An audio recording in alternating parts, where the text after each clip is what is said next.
Abrasions is a type of mechanical injury. So its definition is that they are superficial injuries involving only the outer layers of skin slightly and heals rapidly without scar formation. So you have to remember 3 points from this definition. One is that they are actually the superficial injury. Second is that they involve only the outer layers of skin. And third, they heal rapidly without scar formation. Okay, so now how they are caused.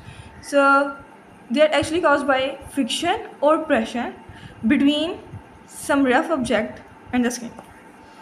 Now there are 3 types of abrasions. One is the scratches, other are grazes and imprint. So let's start with the scratches first. Scratches are actually the linear injuries that are produced by sharp object like pin and running across skin. So direction will be given like initially there are no tags, but at the end there is heaped up epithelium. Next are the grazes. So grazes are actually the injuries that are produced when a broad surface of the skin slides or scrapes against a rough surface.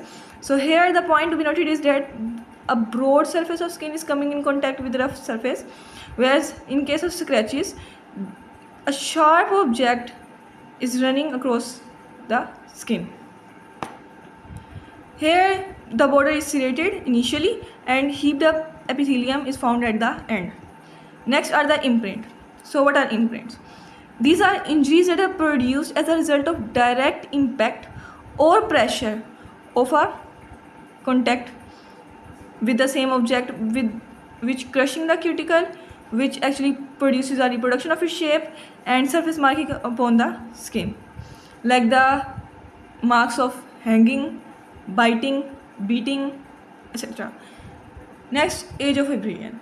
So when they're red colored, that means that they are fresh. If there is a formation of red scab, then 12 to 24 hours have passed. When the scab turns from red to reddish brown, then approximately 2 to 3 days have passed. Healing at periphery occurs approximately at 4 to 7 days and complete healing occurs in 10 to 14 days. Medico-legal aspects related with abrasions. First, it provides information about the site of impact and possibility of internal injury as well. Next, it is possible with the help of abrasions to identify the causing object.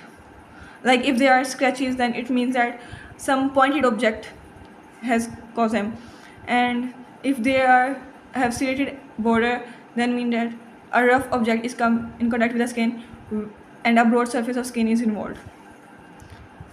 Next is the purpose of injury, direction of injury and time of injury.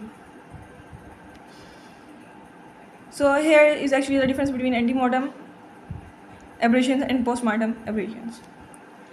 First, let's talk about the surface. In case of antemortem abrasions, the surface is moist because of bleeding, whereas in postmortem abrasions, the surface is dry.